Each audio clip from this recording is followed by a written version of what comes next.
Hello, good evening. It's Tuesday. It's that time of the evening when we do our Upstreamedia daily show. I'm Chris from Rebound. Tonight's guest is Essex Hearts and Leopards head coach Thomas Baker. Hello, Tom. I hope you're well. And how are you getting on? Yeah, hi Chris. Thanks for having me. No, it's an interesting time, isn't it? You just got to try and keep yourself busy. I'm doing okay, taking each day as it comes. Trying to stay active at the same time as well. So I'm doing okay.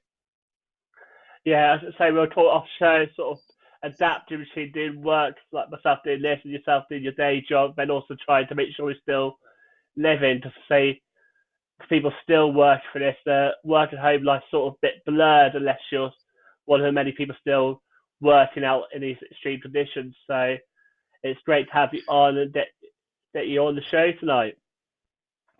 Yeah, I So mean, I look, it's thought, not been a great day, has it, to get outside to do stuff. So you got to try and keep no, yourself active as much as possible. definitely, and I say thank you for your upstream media giving me this opportunity. They've been great doing the live streams during the season 10 how Cavaliers and obviously branched into off-season content. Obviously, if you're coming here the first time, give us a video like and subscribe and share it. So they're doing great work. They've got lots of different people on show. We've got upstream rollers coming up after us. And I think we've got CJ, Lee on tomorrow, as well as other shows. So I thought today's show we'd talk a bit about, we thought we'd start with the season just gone and maybe sort of start with coming into the season, what were your goals heading into this season? So obviously things changed, but it'd be good to see what your expectations were. I mean, it's always difficult, like the season before last, we had a really good year. We linked with University of Essex. We obviously had players like Sam Newman and Lee Hodges that obviously ended up at Hemel this season just gone. And Lee ended up playing for University of Essex before the end of the year. And, I think we surprised some teams that was the year that we came up because Northumbria dropped out. So obviously we came up sort of late to the party. We didn't have a great start to the season in that year, but won a lot of games in a row and managed to finish in the playoffs, which I think surprised some guys. We lost to Worthing in that sense. So coming into this one, it was initially we wanted to get back into the playoffs, having been there first year back. Obviously, the short spell that Leopards spent in Division Two, that was our main goal. But then sort of this season started just as badly in terms of results as last year. I mean, we suffered a heavy defeat against Solent first time out, and there was a lot of media attention on social media about how bad that result was for us. And then obviously then everyone quickly realised Solent did that to everyone.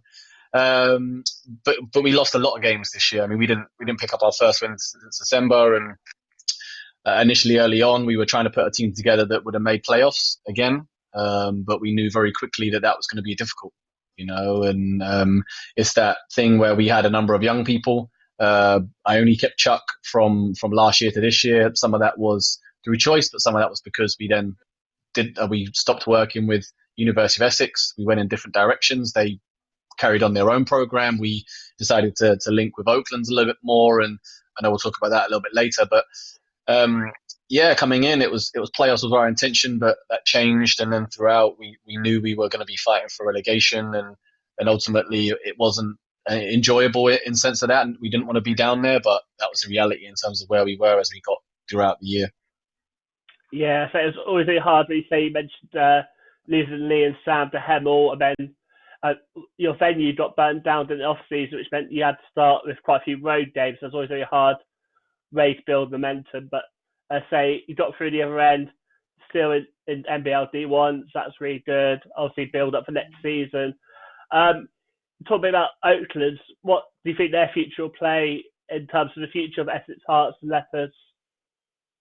I think it'll be a massive one. We, as a club before my time, Leopards worked with Oaklands, and sort of every year they provide an opportunity for a couple of people to be part of that team. So in years before, Evan Walsh was part of it, Dom Scott Robinson, Caleb Tabernar, they were all part of it, and they were all from Oaklands. Then from my first year, we had a Portuguese guard called Jose. We had a guard that I'd worked with a lot during his junior years, and Wesley Moore, who now studies at University of Essex, and then Jordan George, an athletic sort of shooter that was from Hertfordshire, and But they were a lot of I coached the ABL team a lot in my sort of first year, and they were three main guys in the ABL team, and they played in that first year that I was really the Leopards coach. So Oaklands have been there in the periphery quite a bit, and then obviously then we had a heavy link with University of Essex because having the club in Essex was obviously what initially we wanted to try and do, have a solid base there. We were playing at Brentwood. I had a conversation with Mark Lloyd and trying to create sort of a fan base or something there in Colchester, and that didn't quite work out. So now we're back at Oaklands, but this time around we're doing things a little bit differently. Yes, this first year was pretty much like every other year. We had a couple of guys that were from the college playing, and Toby Castaldi-Davis being a young sort of 17-year-old that ended up featuring quite a bit for us as the season went on. But sort of next year, we're hoping that will take a more we'll have more involvement from them. You know, we're working on some stuff in the background that hasn't quite been finalised yet, but we're looking at them having a real key part to play in the future of the club and our sustainability from providing us players. Obviously, we train there 3 times a week. We played sort of over half our games there this year, so there's going to be a lot in terms of transitioning from continuing to train there more often to playing more games there, and ultimately having more players from the academy be a strong part of our club. Sounds really good. And say from the outside looking in, it looks like a really developing basketball in the Essex area, sort of giving the, like you say, the university guys some D1 experience, but also been developing, like you said about Toby, who played a really big part as the season went on.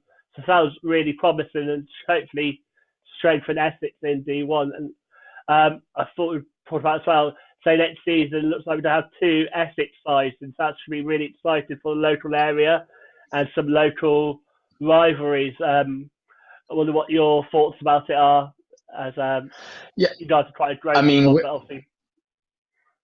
Yeah, I mean we're more Hertfordshire rather than Essex now. Like, I mean, in the history of the club, you know, the club has had a whole lot of names. It's got strong history in both Hertfordshire and Essex in the Eastern region. So whilst obviously we play some of our games in Brentwood, so obviously when we play them, the Essex rivalry with the University of Essex and Colchester, and the fact that we worked with those guys before, like Ross Norfolk, who's the coach there, I've got a lot of time for him. We speak quite a bit, and it's good to talk to him. So I know he'll be getting his team ready to play there. And obviously some of the guys that they had, Rory Winter played for them this year, Tom Child played for them this year. He played for us. Both of them played for us the year that we were linked with them. So obviously there'll be some rivalry sense in terms of that, but obviously also being quite heavily linked to Hemel as well, and Hertfordshire. Like playing against Hemel is also a fierce rivalry too, because of our links within sort of that area. So in a way, we've sort of got those two rivalries, that the Hemel one because of our links within Hertfordshire, and then the Essex Rebels one in terms of the past relationship we've had with the University of Essex. So yeah, it'll be good. Definitely, I say it'd be basketball NBL that seems quite probably productive in that region. So like you say, lots of short trips to Hemel and Essex. I'm glad you mentioned the team there. I mean, people might not be aware, Essex and Hearts Leopards have been doing a history book on I think it's 25 years for Essex, and I was just reading one of them today, and I realised that they had a illustrious sponsor of Playboy TV, and we're called Playboy TV Leopards. So when you were saying about Leopards, we called many different things, that leapt to mind. I say definitely give it a read. There's great knowledge and depth of stuff to read about, especially what you talk about playing at Brentwood quite a bit, and so that's really interesting. I thought maybe one of your highlights from the Essex history blogs that have been on the official site. You know, for me, it's obviously 25 years. I mean, I'm 30 years old, so 25 years. Obviously, I didn't know much about Leopards back then, and I've obviously been part of it now. Dave, our general manager, has been part of the club since its creation. You know, so he's the one that's doing a lot of this 25-year history. You know, we only had a conversation recently, and he was like, he only just realised that they'd been going for that long. You know, which is a achievement in itself, from the rivalry with the London Towers and that kind of era, and now sort of then having some success in the BBL with Billy Mims, and then I met Billy Mims when we played Loughborough this year, and I had a quick conversation with him, and just the thing for me, still being quite young in the game and stuff like that, hearing those conversations about the players that played, Tony Shorey, our stats man, he's been there from the beginning as well, and he does a lot of stats in the BBO and stuff too. And to hear the stories from Dave and Tony and people like Billy about the legacy that the club has had is it makes you want to be part of this club for sure. It's been really exciting to hear those stories, and it's a history lesson for me as well to hear some of that success and to get people talking about it. Obviously, I'm posting it on our social media for people to read, and the different people that are talking about it. It's great. It's great to hear people reminiscing about the good old days. When Leopards were successful and they were strong, and like you said, the story about Playboy is probably a time for another. It's probably a chance for another chat, but that's a crazy thing in itself to hear some of those names of some franchises back then, and Playboy TV definitely probably was one of the strangest. Yes, definitely. I say gives us hope moving forward, but the basketball Britain can actually attract sponsorship. I'm glad you mentioned about how it enriches, people want to be involved. I think that's really important. I think this off season, I felt even more involved with British basketball. You've had the NBL doing their basketball history. I think it's great to learn a bit more. So I think sometimes quite guilty in this current climate to be focused on the next generation. But actually, I think by including the memories of the past, obviously from people currently learning, and obviously it involves people who were there before, there's a reason to continue support. So I think it's going to be great in growing the game to incorporate the history. I think we were just talking off air about The Last Dance. For me, not knowing anything about the NBA, it's made me a bit more interested about the NBA, learn a bit more about the history. So I think it's really good what Essex is doing, trying to sort of document the history so it informs us. I thought if we go back to this season, I thought it was a bit of a novelty experience sort of midway, and I'd love to hear your perspective on what I coined NBL free agency, but just let people know a bit about what happened for Essex and how it affects your season, to say it turned everything around almost. Yeah, I mean, look, I think as always, as coaches, or you try and find a way to be competitive, and obviously we got lucky. I guess what another team's struggles obviously meant we were incredibly lucky in terms of being in the right place at the right time, and having conversations with some key people that obviously helped our success. And I think, I mean, even now in the off season, you're always looking for ways to improve. I'd love to keep people on board, and I'd love to have those conversations, and that's where I've started now to try and keep some of the guys I've had this year. But sort of going back to this past season, picking up Orlan and LVC and Aaron were, as well as Oz, who'd been playing in Germany, but was just sort of coaching in Brentwood. Like those three that sort of came from Royals plus Oz was massive for us in our success, And I think, having spoken to the general manager, he was very much adamant that whilst we're not a team the likes of Solent and Hemel that have got quite a bit of money, that we were willing to spend what we needed to in order to make sure that we didn't spend another season down in Division 2. That was evident, So the conversations with those guys were integral to ensuring we stayed up. When you can have someone of Orland's talent, a Commonwealth Games athlete, and been around the league for so long, like you've got to take those opportunities up. And I was very sort of initially surprised when it came about to talk to him, but I couldn't thank him enough for what he did for us. And then when you had guys like LVC who can change the game in an instant, and Aaron was just, his work ethic was second to none, and Oz added some length and some intelligence about the game, and his ability to shoot the ball was crucial for us, and they were integral to our turnaround. We'd lost some guys throughout the year. We lost Hafiz, he went to play in Italy. Jarrell picked up an injury and couldn't sort of carry on for us, and so it was as if everything was sort of turning into relegation was going to be sort of nailed on, and then out of nowhere we got lucky, and sort of rode that wave all the way to the end of the season. Definitely, I say it's almost a lifeline for those London City War fans nearby to you to have those players still within close-ish proximity. You said it was a bit surprised. I wonder, when did you first know they were coming to come? Was it sort of just after the team folded, or were conversations in place? I think it was quite, obviously it was upsetting time for the City Wolves fans, but I think it was quite obvious that maybe that the team was in the imminence of folding for maybe like a few months before it happened. I just wonder how soon after they folded did you guys know they were available? Was it sort of conversations sort of during? I mean, like you said, I think everyone knew, and I know there was a recent conversation with Lloyd as well. Like, I think everyone knew the struggles there, and I think it was tough to see that happen. Their success they had under Junior, the success they were having under Lloyd, it was tough to see that franchise struggle, and you didn't want that. But I think when it all went public, I think I'd had a conversation with Orlan maybe a couple of days before. Sort of no real things before that, obviously professional player. Like he was sort of trying to do whatever he could, and as the captain of that program, he was trying to do whatever he could to sort of keep that team going, and that was where his focus was. But I think sort of the night before it all happened, it was becoming very evident that they were struggling, and it probably wasn't going to be happening. So we had a conversation with him probably on the day that it went out, and we moved very quickly. It was a sense of someone of Orlan's quality. You knew we weren't going to be the only team after him.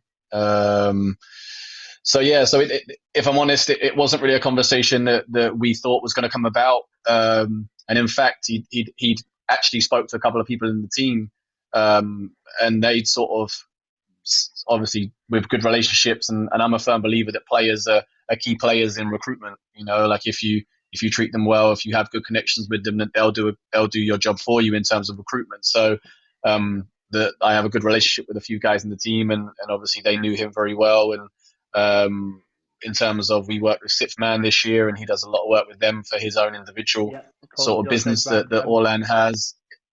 Exactly. So it didn't really come about that it wasn't as if we were speaking for weeks. Like, we literally it was days. So it was just something that, unfortunately, when it was becoming very evident that that's where Royals were going, Orlan wanted to make sure he was playing for us this season, and like, we're thankful for that. Of course, and like you said, let's say it was a shame they folded. No one wanted to see a team go out in any circumstance. And I spoke to Lloyd a bit about this, and I was wondering your take, as obviously the BBL probably wants someone to replace him, but I thought maybe from your perspective, what do you think would make a great replacement? Maybe a team, is the London City Wars model something we should do again, or should it be something more club of a franchise, bit similar to the Leicester model, where they have an in-house sort of academy team to build up to the... I was wondering what your perspective on it was. I mean, I think you struggle. Like, obviously, the from the outside looking in, the model of Royals and how they were ran was, obviously, they wanted to spend a lot of money quickly to get some success, and ultimately winning the trophy or whatever it was, they got that success. But the struggle, obviously, was evident that the sustainability for that wasn't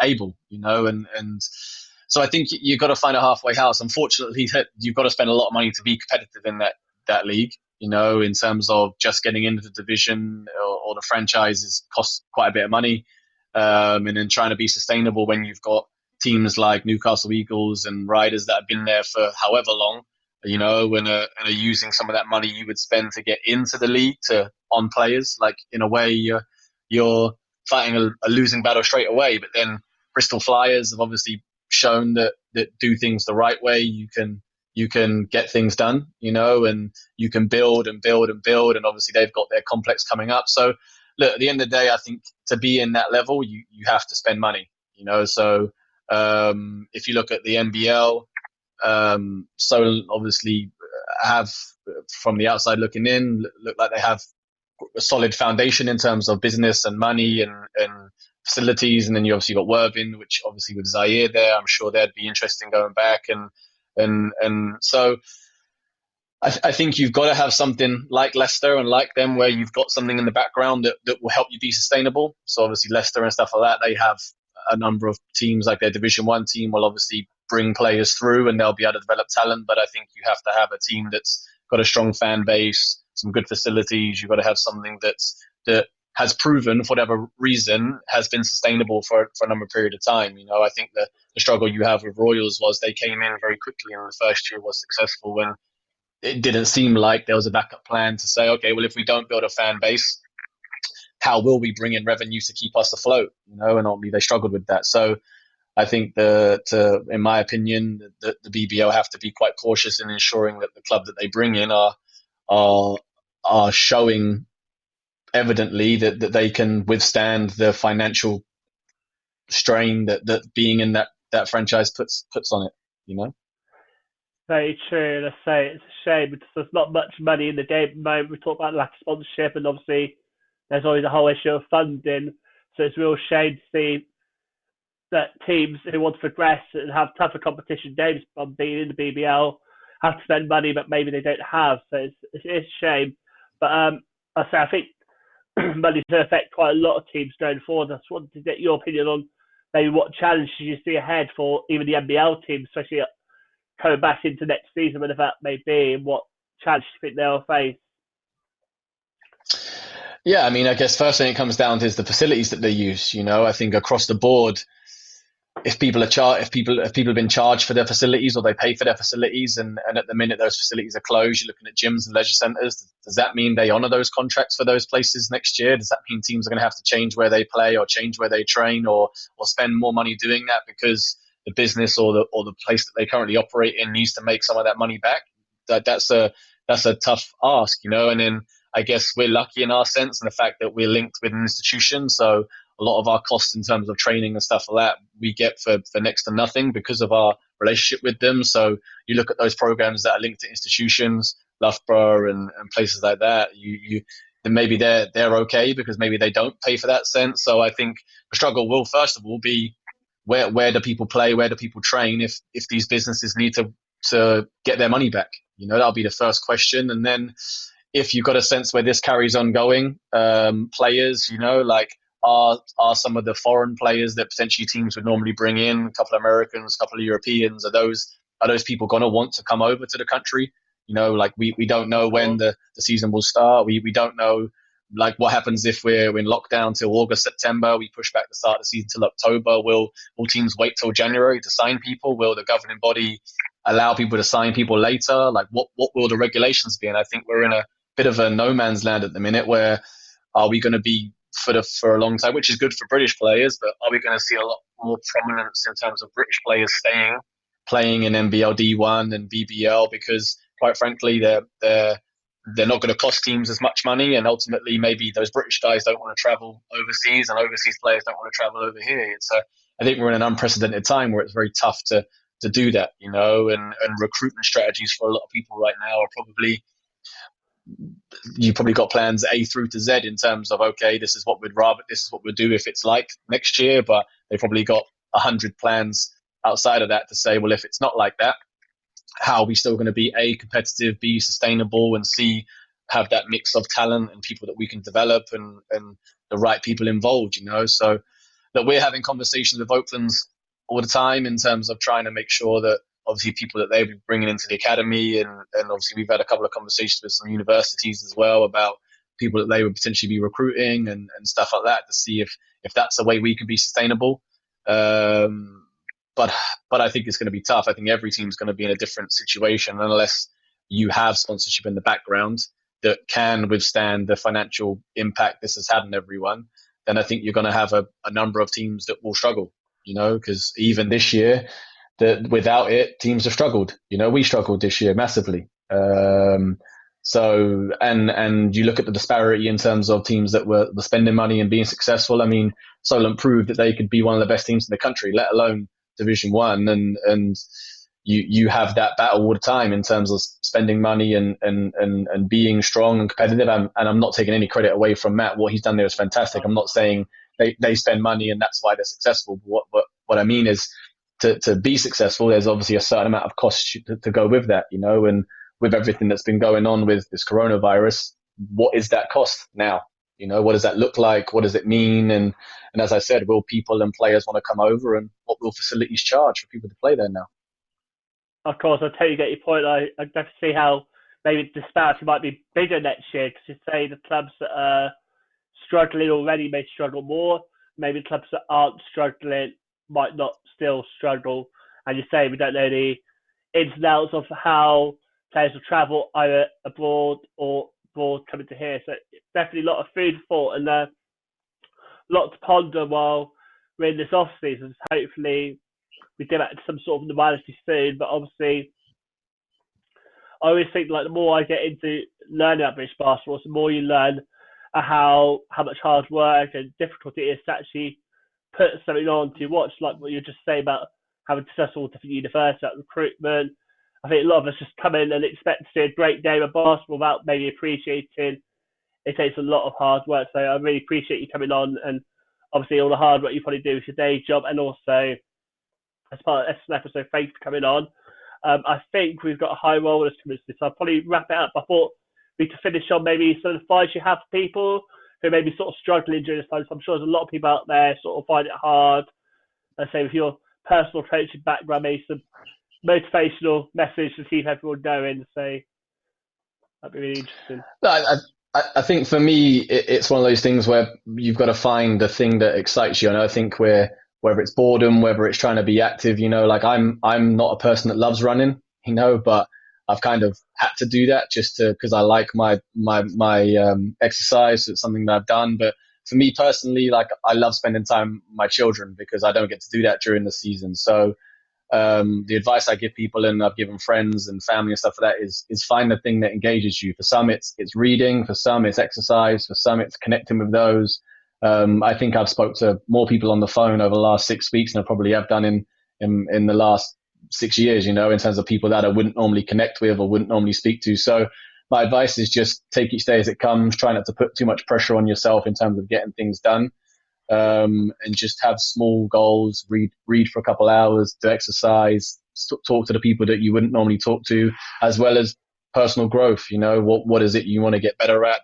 Those podcasts, those books, those websites that you haven't been able to look at. Spend some time doing that now and reflect on the person you want to be. So great advice. I always think I need to remind myself that advice each day. Just like you say, some days you're like not as fit as others, but say it's okay to be, because say it's unusual for us. People are sort of self-isolated, being in the house all the time, and there's also our routines up in the air. So it's really important to have that bit of perspective. That's great to hear. And I say thanks for coming on. Before we go, I thought I'd just give people an update what's happening. So I think we've got Niko's a guest on the High Roller Show following us. And then tomorrow I've got a day off, but Coach CJ's on with fellow Kestrel's coach Vicky Milner on the show. So that'll be a great listen. Thursday, I'm just going to sort of reflect a bit more about some of the history tales we're having on, if that's the Essex Leopards history or the NBL history, or even St. Stars. Lots of stuff out there. I thought I'd bring you some of the highlights that I've seen from the last few weeks. And on Friday, I've got NBL two-time Team of the Year Travis Charles from St. Kestrel's on. And on Saturday, I've got Nick Richardson. Great to chat with him. He was in the NBL National Cup Finals with the Rockets. It'd be great to see how he's getting on. Then on Sunday, it's another day off. Then obviously next week, I have a whole bunch of new guests. And take care, stay safe. Thank you, Tom, for coming on, and continue the great work you do. I look forward to seeing what happens to you next season. Goodbye and take care, everyone. Yeah, thank you for having me. Yeah. That's right.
Hi, Niko. Hi, how are you? Very good, thanks. Hello, people watching. So we're back again, High Rollers with Upstreamedia, and today we've got a guest called Niko from the Philippines, Hello. aka the Pinas. Is that right? Yeah, that's right. Good. glad to have you here. And thanks for having us again, Rupert. So yeah, tell us a little bit about yourself, your basketball. When did you get into basketball? How long have you been playing? Things like that. Yeah, hi. So I started playing when I was around 6. So I've played varsity basketball since primary school, and high school just a bit of summer leagues. Didn't play in college because basketball some things are really big in the Philippines, and I stopped playing in high level competition since high school, and moved to the UK 2 years ago, and I'm also a level 1 coach here. Played in some tournaments, so yeah. So you love basketball, and obviously you're from the Philippines, where basketball is like, I wouldn't say religion, but it's like what? Oh, it is like religion. Well, there you go then. Yeah, it's absolutely massive. Like there's plenty of videos on YouTube from the Philippines of all sorts of stuff, and they even have basketball themed karaoke as well. Like that's a thing, right? It's a thing. Yeah, I've seen that. So yeah, Filipinos do love to sing. Karaoke is like a tradition during gatherings.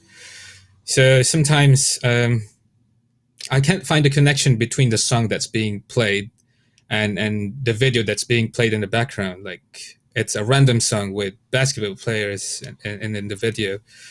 And the only reason that I can think of is, okay, Filipinos do love basketball. That's why. Mm-hmm. Yeah, and we've got a few videos, but again, I'm a little bit unorganized. Rupert's done his best to organize it, but yeah, obviously, no worries, mate. We've met. You've attended our 3x3 event in the summer with Summer Madness and Low-Key Ballers and stuff. So that's how we know each other. But like, I personally knew a little bit about Filipino basketball before I spoke to you, and we opened up this communication. But you've opened my eyes up to a few other videos that I didn't know about on the internet, of a few things that's happened. So we've got a few. Firstly, where is it? Which one is it? Oh no. Oh yeah, just play number 23 if that's okay, Rupert. Just to show like people that might not have seen like the pure passion for basketball in the Philippines, if possible. Awesome. Good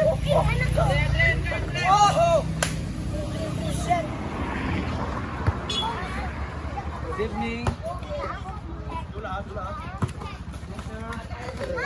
This is so cool. No fouls.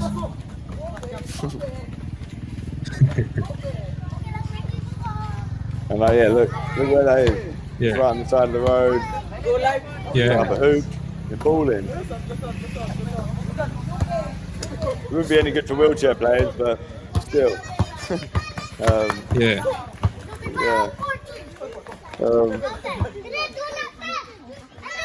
Yeah, and like obviously you can't really get a pickup game in England like this, can you? Like you can do this anywhere in the Philippines, right? No, we don't get this in England, mate. Like definitely this is something that's unique outside the Philippines, I'd say.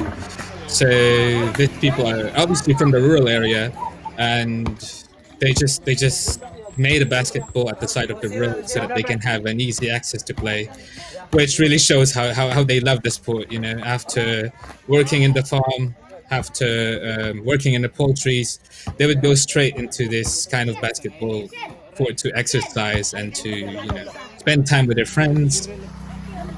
Yeah, really common. Rupert, is it right to just pause this video or end it? Oh God, this is seamless apart from me. Nice one, thanks. Cool. Yeah, we've got a few other videos as well, but you've told me about some of the stuff that's happened in not European basketball, like in the Asian basketball, international scene. Yeah, and one of them's a dunk on Scola from Argentina. Yeah. Can you tell, like, because you're quite hyped about that when you was like, yeah, you need to get this video in there. tell us a little bit why that was such a big dunk, and tell us about that. And then we'll play it. Oh yeah, that was so it was the Philippines. Yeah, that's fine. It was the Philippines against Argentina in the elimination round. So as we all know, Argentina is a world powerhouse. They used to be number 3 in the world as per FIBA ranking, and Philippines, of course, for some they never heard of it playing in the world stage, and so that was like a transition offense by the Philippines, and Gabe Norwood, a Filipino American, got the ball, went to a fast break, and scored the dunk in front of Luis Cola, a very well-known NBA player from Argentina. Well, we can show that video now as well, if that's all right, Rupert. This is a good dunk, and it's Norwood takes the drill down. Oh!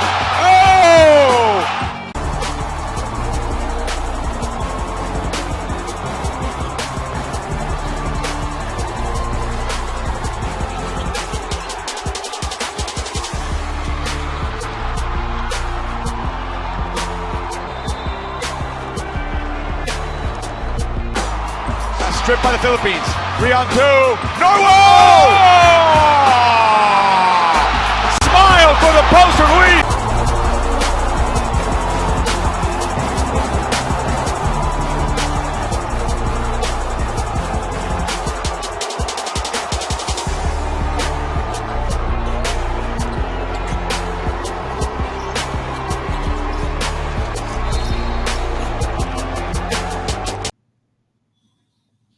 Damn. Brings back memories, man. Yeah, does it? Yeah. Cool, man. I've got all sorts of stuff written on my phone about all sorts of stuff to ask you and talk about. All right. So, what else is there? Oh, yeah, I read somewhere that there's a landfill site, and in amongst the landfill site where people live and collect rubbish that they get paid to sort or whatever, there's a basketball court in the middle of this landfill site. Is that right? Yeah. I think you're referring to those dump sites, like one of them is in Payatas. Payata. Yeah, there you go. Yeah. Payatas. Yeah. So it's a landfill. Majority of the rubbish from the capital city, which is Manila, goes to that landfill. So just imagine the amount of rubbish that piled up. Like it's actually called by some as a smoky mountain. So because of that, because of the recyclable materials that they can get from it, people actually decided that, okay, I'm gonna live beside this landfill. I can make a living. I can raise a family and make money still. Not the best place to live, but still, it's money. And so, but still, Filipinos are everywhere. They love basketball no matter what. So they've decided to make a basketball court to continue their hobby despite the awful place of residence. Yeah, but from where I saw the video and stuff, it was I looked like I was having a lot of fun though, playing ball. So no matter what, no matter what, basketball is life for us. Yeah, man, exactly. And the PBA, that's the longest running league apart from the NBA, right? Oh yeah, man. Is that correct? So it's actually the second oldest professional league in the world. It was established in 1975, and it's still ongoing at the moment. Something big, like the best of the best plays in the PBA. Yeah. Yeah. So, and again, we've got another video. I'll do it. Oh yeah, it's the Mighty Mouse. Your idol is your one of your go-to players.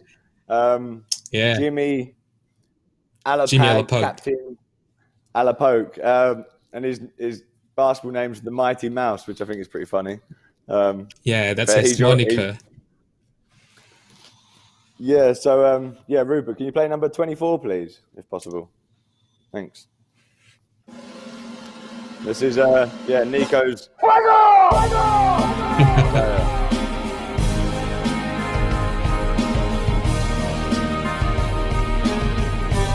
Ito ang aking kulay, pula, puti at bughaw.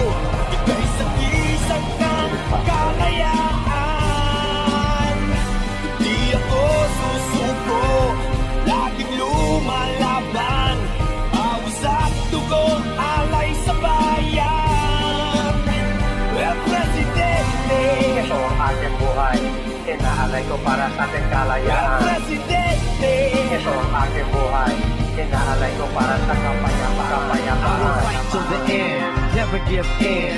Fight for my people and protect the motherland. Freedom is gold, I put my whole soul. It's time to fight back cause I can take it no more. Boy, Filipino sa isip pa sa gawa. Ang kwento ng aking bayan, ang aking naging tula. Di nagpapasako kahit kanino mang banyaga. Ito ang aking What's the song saying, Niko?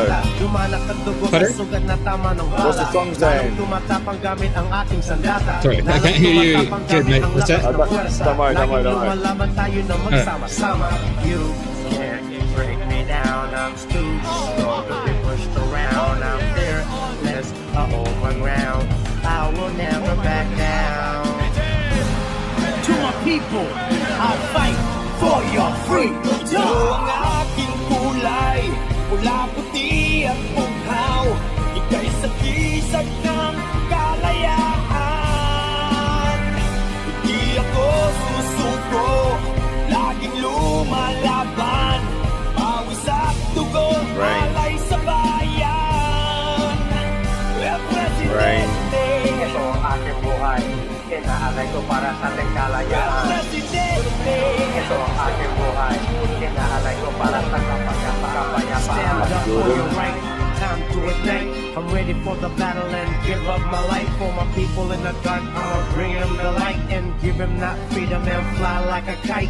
Boy, Filipino sa isip pa sa gawa. Ang kwento ng aking bayan, ang aking naging tula. Di nagpapasako kahit kanino mang banyaga. Ito ang aking misyon, ito ang aking talata. Dumanak at dugo sa sugat na tama ng bala. Lalong tumatapang gamit ang aking sandata. Lalong tumatapang gamit ang lakas ng puwersa. Laging lumalaban tayo na magsama-sama.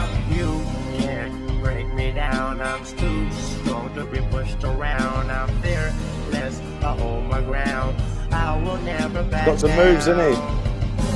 Yeah. to my people, I'll fight Very good for move. your freedom. Ito ang aking kulay, pula, puti at bughaw. Ika'y sagisag ng kalayaan. Hindi ako Alright. susuko. That's enough, Rupert, if you can hear me, please. Lumalaban, awis at dugo, alay sa bayan. That was a good one. The Mighty Mouse. Yeah, the Mighty My Mouse. mouse, yeah. He's my So- idol since I was like in high school. Yeah. Yeah. Is there Well, thank- many Filipino Yeah. players that have made it in the NBA that play in the NBA? Well, there's a half Filipino who currently plays, Jordan Clarkson for the Utah Jazz. But a number of Filipinos made an attempt to make it, but they've failed. In fact, there's no pure-blooded Filipino who played in the NBA yet. Hopefully, in the future. Could it be you? And no way, mate. I'm joking. I know. And, yeah, and obviously the passion for basketball in Philippines is massive. And I've seen like there's buses with and cars, even just standard Ford Fiestas covered in basketball art. Just everyone's painted their cars with basketball stuff. That's crazy. But the question is, have you seen a vehicle with a hoop attached to it yet in the Philippines? Oh, yeah. I think I've seen one. I've seen one from one of the fine arts students in the university. Mm-hmm. Yeah. So, that was a bit more than a decade ago. Yeah, we need to revamp that shit. Yeah. Hoop Bus Philippines. That's what we need. Sounds good. Yeah, man. Well, yeah. Who knows? What else have I got written on my phone? Oh yeah, we've got the brawl, the big brawl. That's like an 18-minute video. We won't play it all, but that's I think we should play that next maybe. Yeah, because there's a few players I've got written down, but I didn't actually get a video for them because I'm a waste man. So, but there's a player called Kobe Badass. Is that right? Kobe Perez, yeah.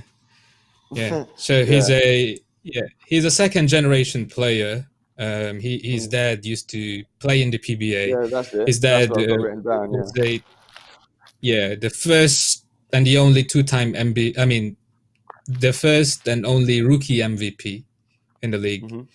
And he won the MVP award twice. And he plays for a university currently. Well, he used to play in the States. He played for like a year for the NCAA Division I, which is, before you get to play there, you must be a blue chip recruit. So he went back home in the Philippines to play for a university. Yeah, cool. Yeah. The videos I saw of him, he's pretty good. And there's so many videos on YouTube as well. Like is it Hype Street Ball it's called, or Hype Ball or something? Anyway, like I've been watching those videos for ages, and it's just like, wow, like they're just playing anywhere. But my passion is to get some wheelchairs out there, because I watch all these basketball videos, but there's not many wheelchair basketball players out, or even I just don't know. But we want to travel a little bit and spread the love of the wheelchairs, and get some. Come over to the Philippines, mate. Well, as soon as this lockdown lifts, we're ready to go anywhere. Whoever wants to host us, we'll come, sort of thing. We just need someone to show us the ropes, and that would be a great idea. We're ready. We just need Corona to disappear. But anyway, we don't really discuss Corona or anything on here because we're sort of trying to escape it a little bit. But you're out there on the. What's your job again? You're in it. I'm a staff nurse in a tertiary hospital here in London. So it's been hard. We've been trying to organise this chat with Niko for a while, but he's obviously busy and we're in amongst the pandemic. So, hats off to you, man. Thank for giving us your time and stuff, and with everything that's going on out there. We appreciate it. Thanks for having me here. Oh, no worries, man. It's an honour. So where are we? Oh yeah, and you haven't got a 16-year-old 7'2" player in the Philippines. Is that correct? Oh yeah. He's actually 17 now. Kai Soto. I've got a few old notes. My bad. Yeah. So he currently plays in the States. So he plays for a club called the Skills Factory in Atlanta, Georgia. So he went to the States around a year ago with the hopes of making it to the NBA, to be the first ever Filipino-born player in the NBA. And the most recent news that I've heard about him is that he's being eyed as the next candidate for the NBA G League's new program or new path to the NBA. So blue chip high school players don't need to play NCAA Division I or university basketball experience to apply for the NBA draft. They can get into this program for a year. They get paid as much as $500,000, and then they can apply for the NBA draft eventually after that. So he's being eyed to be part of that program, which is a big news in the Philippines. There's just so much hype to this topic, to this discussion. So me as well. I'm looking forward what's going to happen to him. Yeah, hopefully he makes it. Yeah, that'd be cool, man. Hopefully. Where are we at? I'm a little bit unorganised again, as per usual. I've got notes on this phone as well. Oh, dear. All right, let's play the brawl. So yeah, there's a bit of a. We'll watch a little bit of the brawl and then explain a little. We'll cut it short and then tell us a little bit more about it. But yeah, Rupert, if you could play the brawl video, please. I forgot the number. Okay. There you go. From Thanks, downtown, just keep feeding Chris Golding. Well, and it's just a great play again. Chris Golding really ran over the top of that screen to the keyway. Oh, and then there came it back goes. the other way. It's all happening now. Oh! And this has got wild Oh, in my. the Philippines. Oh my! Out of control in the Philippines. Punches, kicks, fans, the bench is cleared. So much action in You this, isn't it? are kidding me. Yeah. This is out of control. This could well see the game abandoned. Just yeah, this is an 18-minute video, by the way. Like they don't cut it short. We will because We obviously can't see, but there's an could sit Aussie and on watch the it for 80 ground minutes. there. I happily would, but Yeah. Well, these are sad, oh, someone just threw a chair. disgraceful, deplorable, abhorrent scenes in the Philippines. Nathan Scenes in the Sobey Philippines. has been assaulted. Are you kidding me? Oh, And again, we couldn't get a camera angle, but there must have been 15 or 20 Filipino players around Nathan Sobey and Chris Golding. You saw Luke Longley run from one end of the court to be able to stick up for his teammates. is there a possibility this is some biased commentary on the I fight? have never seen anything like this in all my years covering professional sport involving Australian teams. Well, you've got to go back to that timeout from the Filipino Oh, I'm going coach, to send the this to Murray emotion and the Treasure, way my he old challenged GB his players. coach, and And you've seen there's been a bit of Yeah. niggle Yeah. all the way He's from along. There was an Australia. unsportsmanlike foul He's on the See what he Australian says. that started this. yeah, It was yeah. nothing but a cheap and disgraceful play against the Aussies. Rupert, is it Not get possible to serious lower penalties for this. the audio of the Really video, bad. and so I've we never seen anything Nico like can chat over it? Let alone Oh, seamless. There you go. Yeah, Yeah. talk to us, Nico. Tell us about this. Yeah, that was during the 2018 Asian qualifiers, FIBA Asian qualifiers for the Basketball World Cup for 2019. Well, for those who are wondering why Australia is there, it's because they've merged FIBA Oceania and FIBA Asia recently. So, yeah, very intense game. Philippines was losing badly. It was a loop-sided match, but I'm not gonna get into details as to what happened the day before the game. But they said Why it's not? like That's the details okay, we mate. want, man. Yeah, they said. I mean, okay.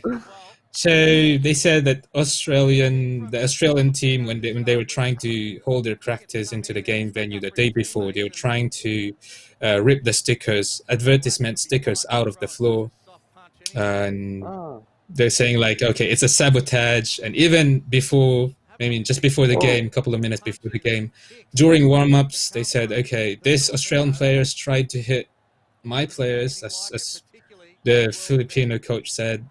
So I'd say something was going on even before the game. And then, of course, as you see, I'm not being biased, mate, but I think that hit from one of our players after the whistle was blown was, not part of the basketball play anymore. Okay. Yeah. That was I a mean, I flop. know Do you agree? There you go. I mean, Yeah. I don't know. I've just seen come up on. I'm watching this on the iPad, just seeing what it looks like, but it's just come up saying stream unavailable. I don't know if it Yeah. broke some rules or So something. yeah, that punch, you see that? Okay, that's Jason Yeah. Castro, the team captain, and he's one of the cool heads of the team. So I'd say, unless something bad is going on, he's not gonna be reacting like that. So I'm like, okay. Yeah. And Cool. also because of this, sanctions were given to our players, some of the Australian players as well. Couple of game suspension for some, and also I remember on our succeeding games we had to reshuffle our roster, like take other players from our big pool of players just to be able to play the rest of the games and be able to qualify into the World Cup. we managed to somehow, despite the fact that it wasn't our A team anymore.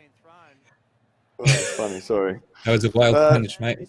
Yeah, it's really funny. Yeah, yeah. But it was, but to be fair, that was a strong Australian team, and you know, they just dominated us. So NBA players like Thunmaker of the Detroit Pistons and Matthew Dellavedova of the Cleveland Cavaliers was there. So yeah, Barely. It was their game. Yeah, it's looks savage. I hope this is still working, yeah, because my YouTube is now not working. It says the stream unavailable, but I pretend I can't see that and we'll carry on. Where am I? Yeah, would you like to cut it, please, Rupert, please? Cut it? Yeah, yeah. Thanks, Rupert. Carry on, Niko. Yeah. And also remember there was one game after that, like we had to play Qatar in because how it works is that, okay, those teams that are in your bracket in the elimination round, you have to play them twice. So one away game and one home game. So prior to that game, we played Australia into their home soil. And then and that game we've hosted them. And so there was a time that we had to play Qatar the second time. So FIBA decided, okay, we can still give this game a go, but, you know, Philippines can still host the game, but no spectators allowed for safety purposes. Yeah. No spectators. Yeah. So that's like Corona. So football would be like that. Yeah, mate, more than Corona, actually.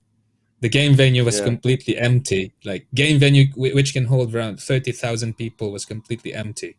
Wow. That's weird, isn't it? Yeah. We have got one more video to play. I can't remember which, because there's I'm not even going to attempt to pronounce what it says, but it's like, I don't know if any of you guys have watched like parkour and stuff. But it's basically guys like they're like a basketball crew. I don't know what you'd call it, but they're like in their house. They're doing like during the quarantine as well. I guess they were living together and they're living family life or whatever, but they're also like working hard on their handles and fitness and blah, blah, blah, blah, blah. But also they seem pretty popular as well. Like they're getting hundreds of thousands of views in like a couple of days and things like that. Like, tell me that's right, mate. why they're so hyped and what's going on. Like like the videos are amazing. Like I'm not sure. I don't even know if anyone's watching, but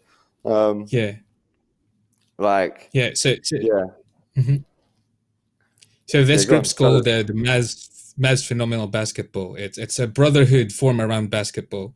So they have a different kind of camaraderie. I first heard about them around 2011, so around 9 years ago. And I saw some of their videos doing basketball clinics for kids and teenagers, doing trainings. And then for a while, I haven't heard about them. Then about a year ago, I think, they've started a vlog called, again, the Mavs Phenomenal Basketball, the name of their group. Yeah. And it shows how basketball is involved in their daily lives. So, true enough, they're a very, very good influence in the Philippines. They've got a very wide group of audience. In fact, on YouTube, they have close to 1 million subscribers now. So Rupert, they do stuff. Put it on whilst you're talking. Sorry, I'll put it on in the background again. What one is it? It must be the number 21. Is that right? It's got to be. It's the last one left, isn't it? I think so.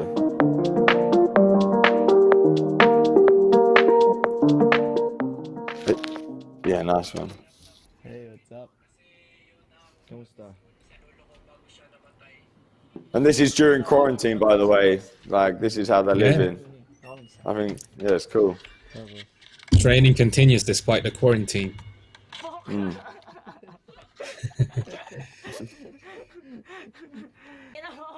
So they do stuff like the most common things that you know, Filipino basketball fanatics or players would do, like growing up, going to different places with friends just to challenge the locals in that place, let's say, in a different city. And, you know, there's pot money at stake, winner takes all. Man, get us on that wheelchair tour. Get us on there. Get us a wheelchair gig on that, man. Let us come. Bring the wheelchairs. Yeah. I'm not joking. I'm laughing, man. Gising ako ng 8 a.m. yun, and it's a big achievement for me.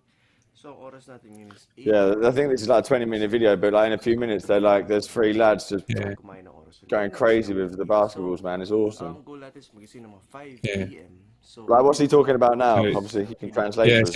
so they're telling us about his plans for the day. Like he would wake up early to start their training regimen for the day, and yeah, he's trying to motivate those young players aspiring to make it big one day. So Cool. for me, Yeah. if, So he's doing some motivational talks now. trying to improve, That's cool. He doesn't even look that old, and you know, you're inspiring the youth. Yeah. Like, you ain't even necessarily made it Yeah. yourself, but all it matters about is Yeah. the kids, people up and coming, because you know, it's That's- only so long that's your own Coach career can Mav. last. sa tulog na Yeah, he's like 27 now, really young, and he actually played high level of high school basketball back home in the Philippines. Yeah. I want to give a shout out to Coach Mav and his crew, his friends, and his followers. Yeah, keep on training, guys.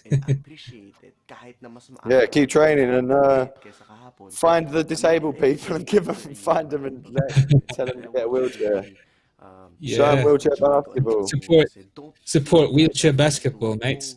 alam mo, wag mong pahirapan yung sarili mo to the point Yeah, na man. hindi mo na nagugustuhan yung kung ano man yung ginagawa mo. Just enjoy. Just enjoy. And Yeah, alam mo, he's still ano yung trying to improve and appreciate. motivate people. Babala tayo. It's time to train. He's like basically saying, don't let anybody shoot your dreams down. Like, you'll make it big one day. Keep on, you know, working on your game. Love you. Yeah. That's So it, this but is, you work on your game, but it's family sleeping stuff as well, quartet. isn't it? Yeah. Those are his friends staying in Yeah, yeah. so that they can do training full time, you know. Actually, that guy at the top is his best player, you know. Alright guys, magsastart tayo mag-workout sa mag-training. So for today, He's a big name in the Philippines. natin galawin ulit yung legs natin. Sobrang sore pa rin siya kasi mamaya magsisprint tayo para may enough energy siya. So ngayon workout tayo. Tapos Yeah, he's telling us his hindi training natin plan. because after this one, gusto ko minang tuturuan ko siya mag-dribble. Gusto niya yung matuto. Kaya every time mag-training ako, nanonood siya sa akin paano ko daw ginagawa yun sa mamaya. Hindi ko alam kaya itsura niya. Pero sinubukan ko na yung once, half trip. Ngayon gagawin ulit namin. What's he saying now? Why is he laughing? Yeah. He said he's gonna do some workout handles. I got the therabands going on. Yeah. What can you say about his sandals, mate? Good. There's some used. They've been used a lot in there as well. Those balls are like, I don't know how to say it. Like they're Yeah. worn out, man. A good best workout. That's his best student. He's wearing Crocs. He's wearing Crocs. Yeah. Yeah, mate. Legend. Yeah, barefoot. Yeah. Why is he wearing Crocs and not barefooted? What's his swag?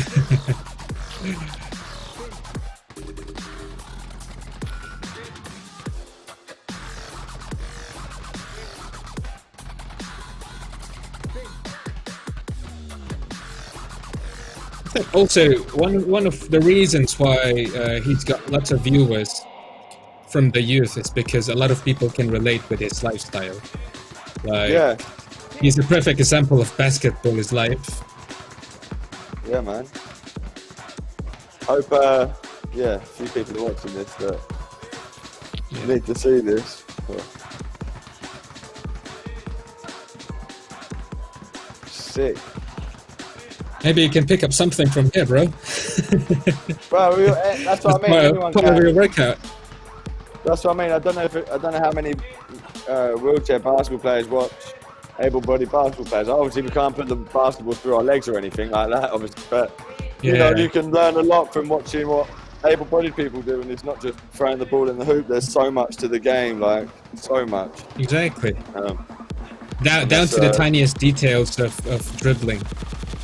It's the tiny details that matter so much that to the untrained eye, no one sees it. But like, you know what you're looking for, you can see it, or you know, more people need to watch this stuff, man. Especially young kids, like, the speed of the ball, moving the ball as well, like, it's awesome. Or push-up score. And this is the first time na pinagsama natin yung pull-ups natin, push-ups natin. He's discussing about the combination of workouts that are essential to improve certain skills. Yeah. We should invite him to England for a training camp.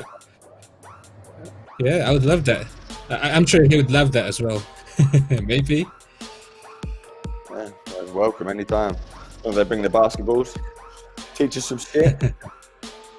Yeah. Yeah, that's enough, Rupert. Yeah. A lot of slow-mos of sweaty abs. It's a bit weird. We don't have to do that at the house. We had I can't talk about that, but yeah.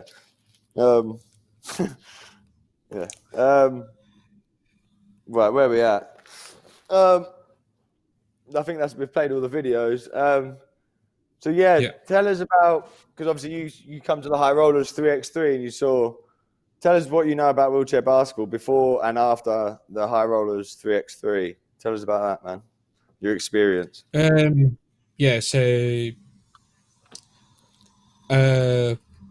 Way back when I was living in the Philippines, I've heard about wheelchair basketball as part of the Paralympic Games. So there was a Southeast Asian Paralympic Games, and I actually know one of the athletes that represented our country. Mm-hmm. And apparently it's something that's growing in the region, but not just there yet, like the regular basketball. But it's something that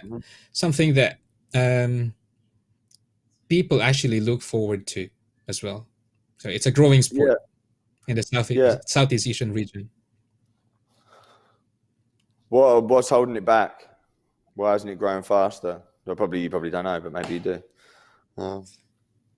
How can it grow faster, like the exposure and stuff? Yeah, I think it's. I saw it myself when I played in the High Rollers Summer Madness last year. Like there was so much support from the spectators, from people all around Europe came over to watch the games. That was fantastic, man. I'm actually looking forward to play again, hopefully this year. Yeah, hopefully. Hopefully, mate. Yeah. Yeah.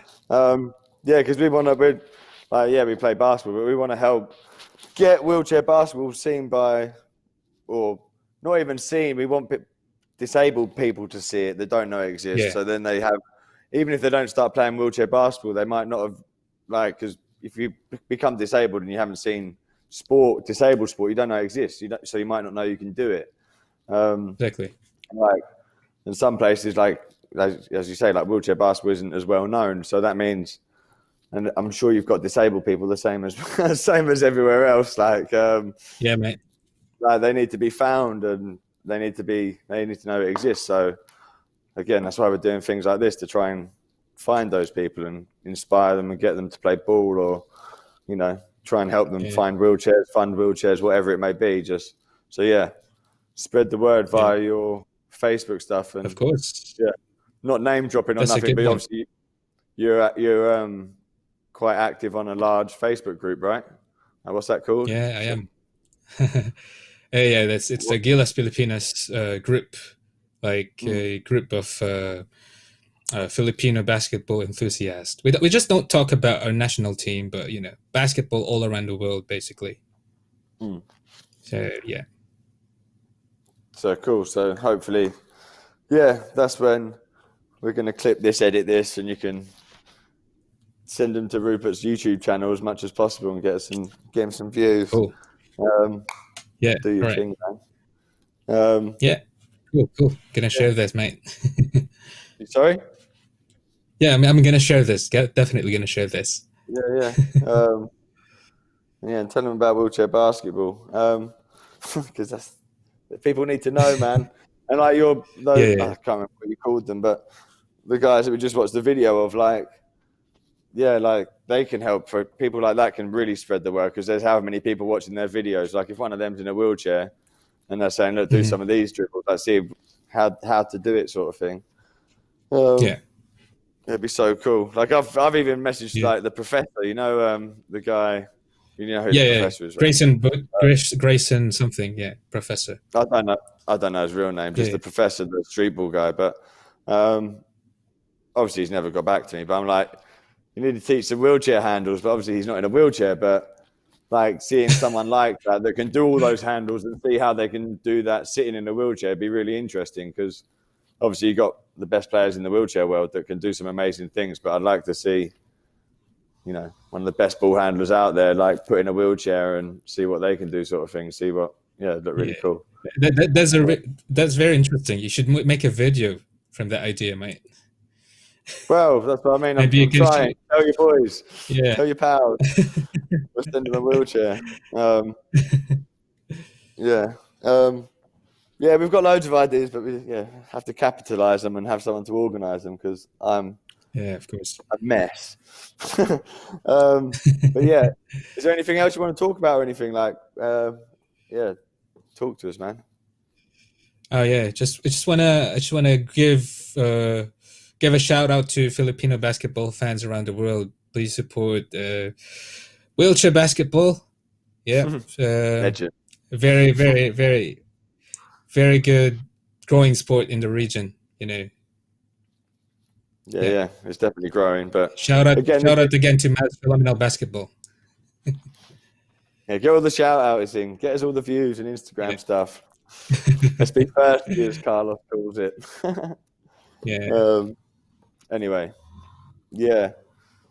Okay, I think that's us done, man. I think we've been here. How long have we been here?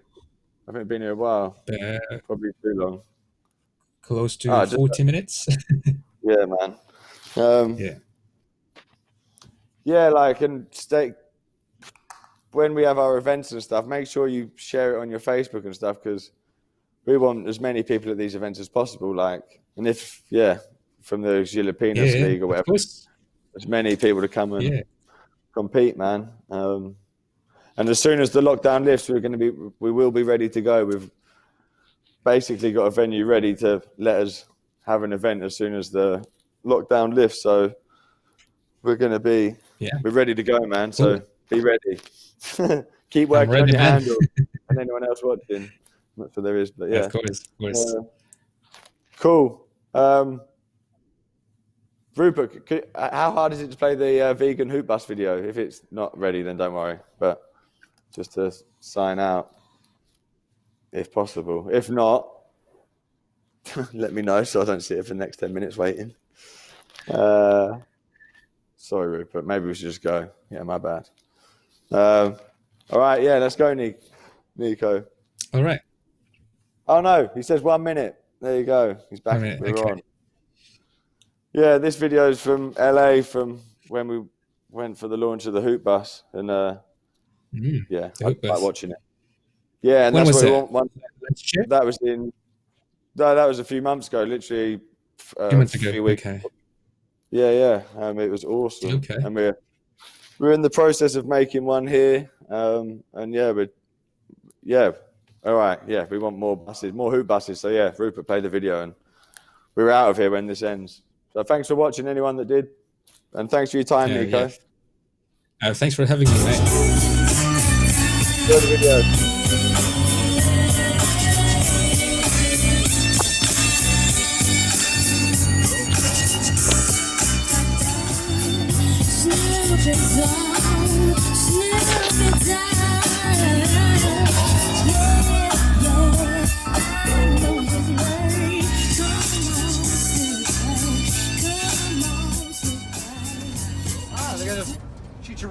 Alright guys, we're in the project. This is home of Training Day. This is one of the most notoriously known projects. People usually don't want to come here, but I love the energy, I love the people here. Don't believe everything you see on the news or on Google.com because they're never right. Welcome to one of my favorite places in LA. A lot of hoopers, a lot of heart, a lot of amazing kids. Let's go out there and shine it up, baby. What a fucking day.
Living life, my man. Yeah.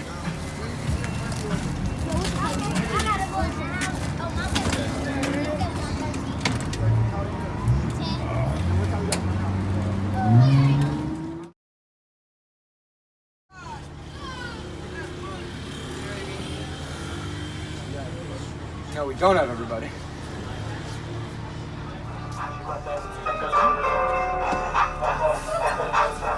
How am I back there?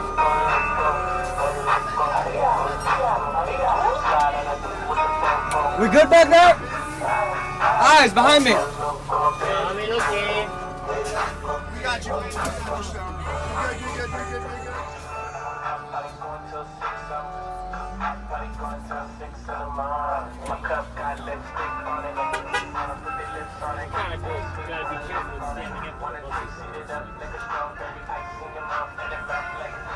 Let's go. Take care, fellas.